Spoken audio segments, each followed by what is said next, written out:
बिस्मिल्लाहिर्रहमानिर्रहीम। अस्सलामु अलैकुम डियर स्टूडेंट्स। उम्मीद है आप सब लोग खैरियत से होंगे। जैसा कि आपको मालूम है, आजकल बहुत सारी यूनिवर्सिटीज़ में एमएस, एमफिल और पीएचडी में दाखिला जारी है।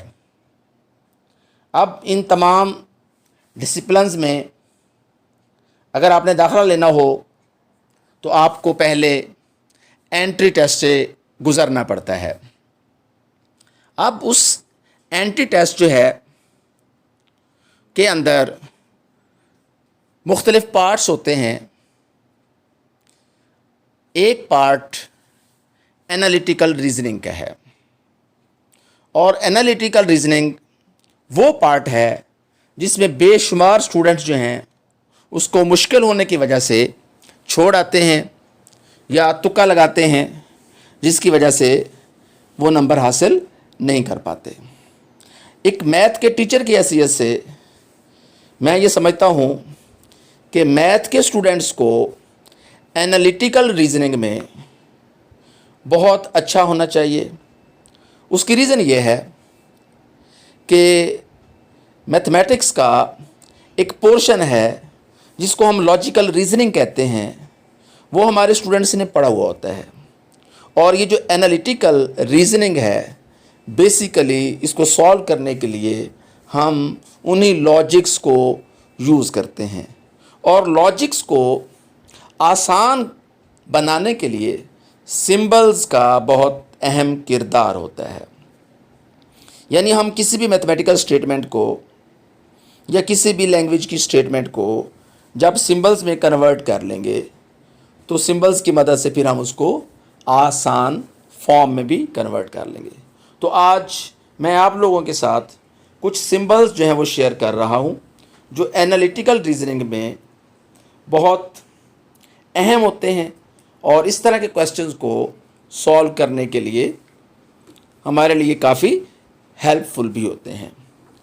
तो चंद सिंबल्स में जो पहली बात है, याद रखिए, जब भी आप एनालिटिकल रीजनिंग में क्वेश्चंस की स्टेटमेंट्स को गौर से देखते हैं तो उसमें पर्सन्स होंगे, प्लेसेस होंगे या जो भी चीज़ें होंगी वो एक ग्रुप की शक्ल में दी होंगी।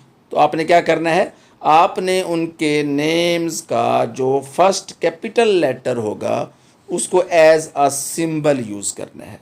First capital letter. For example देखें, किसी स्टेटमेंट में ये है कि Ali and Fayaz are doing a work in Multan. अब देखिए, हम अली के लिए कैपिटल ए यूज़ कर लेंगे या पूरे सेंटेंसेस के लिए अगर हम ए लिखेंगे तो mean Ali is working in Multan. अच्छा, फयाज के लिए हम एफ़ यूज़ कर लेंगे। इसी तरह अगर हम सिटी की बात करते हैं, सिटी मुल्तान है तो एम है, लाहौर है तो एल है। इसी तरह आप किसी भी और सिटी के लिए जो फर्स्ट कैपिटल लेटर होगा एनालिटिकल रीजनिंग के क्वेश्चंस में आप वो यूज़ करेंगे। उसके बाद एक सिंबल है कि किसी भी स्टेटमेंट के अंदर एक लफ्ज़ आ जाता है नॉट, निगेशन, विदआउट। यानी हमारे यहाँ एक आदमी काम नहीं करना चाह रहा या एक आदमी काम नहीं करता। अब फ़र्ज़ करें उसका नाम हम यहाँ यूज़ कर रहे हैं कि अली है। अब अगर ए है तो A mean Ali is doing a work, और अगर हम नॉट ए लगा देंगे, ये सिंबल जो है वो ए के साथ अटैच कर देंगे, तो इसका मीनिंग सेंटेंसेस में यूँ हो जाएगा कि Ali is not doing work. यानी ये हमारे पास जो सेंटेंसेस है उनकी नेगेटिविटी कह लें, निगेशन कह लें या विलिंगनेस नहीं है, आप इनके लिए इस तरह के सिंबल जो हैं वो यूज़ कर सकते हैं। इसी तरह अगर हमारे यहाँ किसी स्टेटमेंट में कुछ लोग टुगेदर काम करना चाह रहे हैं, कंबाइंड फॉर्म में काम करना चाह रहे हैं या बोथ का सिंबल आ गया है, तो उसके लिए हम क्या करते हैं, मैथमेटिकली तो ये एंड का सिंबल है जिस तरह आपने पहले भी पढ़ा है। आप इसको प्लस की शक्ल में भी लिख सकते हैं। आप चाहें तो इसके अलावा भी कोई और सिंबल भी यूज़ कर सकते हैं। मिसाल के तौर पर देखें, ये एक अगर सिंबॉलिक फॉर्म है ए एंड एफ। अब इसको अगर हम सेंटेंसेस में देखेंगे तो हम क्या कहेंगे, both Ali and Fayaz are doing a work. तो इतनी बड़ी स्टेटमेंट को हम क्या करेंगे, जस्ट 3 सिंबल्स जो हैं उसमें हम क्या कर देंगे, इनको इकट्ठा कर लेंगे। तो फिर सुन लिए, कंबाइंड फॉर्म, टुगेदर, सम, बोथ, इसके लिए आप सम या एंड का सिंबल जो है वो यूज़ कर सकते हैं। इसी तरह फ़िक्रों में ओ आर आ जाता है कि एक आदमी काम कर रहा है या दूसरा आदमी काम कर रहा है या दो काम कर रहे हैं, तीसरा और की शक्ल में है, तो उसके लिए हम क्या यूज़ करते हैं सिंबल मैथमेटिकली, ये हमारे पास जो वी की तरह है ओ आर।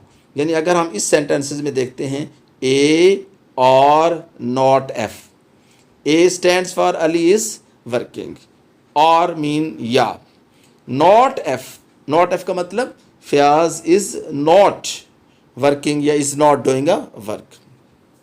तो इसी तरह हमारे पास बाज़ औक़ात स्टेटमेंट्स के अंदर कंडीशंस आ जाती हैं, उनको हम कंडीशनल स्टेटमेंट्स भी कहते हैं। उसमें आम तौर पर इफ़ एंड देन की शक्ल होती है। तो अगर हम ये इफ़ ए देन एफ या ए इम्प्लाइज एफ या ए जो है उसने एक इफ़ की शक्ल में कंडीशन इम्पोज की है एफ पे, तो इस तरह के जो हमारे पास सिंबल्स हैं वो कंडीशनल स्टेटमेंट्स के अंदर आते हैं। मिसाल के तौर पर अगर हम इसको रीड करते हैं सिंबल में, if Ali is working then Fayaz is also working.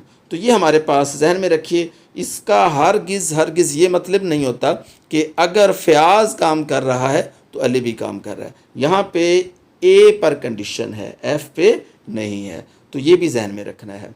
और बाज़ औक़ात दो लोग सेम कंडीशन पे काम कर रहे हैं, सेम कंडीशन का मतलब उसको हम बाई कंडीशनल कह लें, दोनों के दरमियान कंडीशन है, तो इस तरह जो है ये मैथमेटिकली तो सिंबल ये है, इसको हम बाई कंडीशनल या इफ़ एंड ओनली इफ़ या नेसेसरी एंड सफिशेंट कंडीशन के लिए यूज़ करते हैं।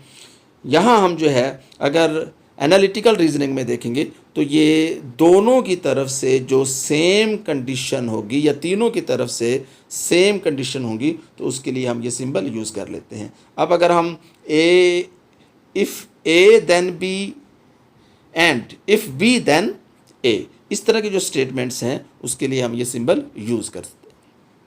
सिमिलरली क्वांटिटीज़ के अंदर बिगर है, लार्जर है, ग्रेटर है, एल्डर है एजेस में, सीनियर है रैंक में, जूनियर है, सीनियर है, मेजर है, तो इस तरह की हमारे पास ये जितने भी हैं इनके लिए हम ये सिंबल यूज़ करते हैं। मैथमेटिकली भी कह लें, नॉन मैथमेटिकली भी कह लें। तो हमारे यहाँ ये जो सिंबल है ये जो क्वांटिटी में बड़ा है या लार्जर है या बिगर है, जैसे हमारे पास ए, अब ये सिंबल हमने लगा दिया, और बी, इसका मतलब है ए और बी में कंपैरिजन है, लेकिन इसमें जो ए है उनमें से यहाँ से कोई भी लफ्ज़ आप यूज़ कर सकते हैं। एल्डर यूज़ कर सकते हैं, ह्यूज यूज़ कर सकते हैं, मेजर यूज़ कर सकते हैं एज़ कंपेयर टू बी।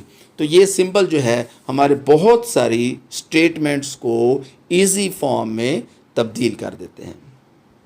इसी तरह हमारे यहाँ स्मॉलर है, लेसर है, यंगर है, शॉर्टर है, लिटल है, तो उनके लिए हम ये सिंबल यूज़ करते हैं। अब हमारे पास दो क्वांटिटीज़ में इस तरह की कोई रिलेशन है तो आप इनमें से जो सिंबल आप फ़र्ज़ करें, इसको अगर मैं रीड करना चाहूँ तो A is younger than B भी कह सकते हैं, या A is junior to B भी कह सकते हैं, या A is shorter than B भी कह सकते हैं। तो इस तरह हमारे यहाँ बहुत सारे इस तरह के बड़े बड़े सेंटेंसेस को हम सिंपल सिंबल्स में कन्वर्ट करके उनको आसान बना लेंगे।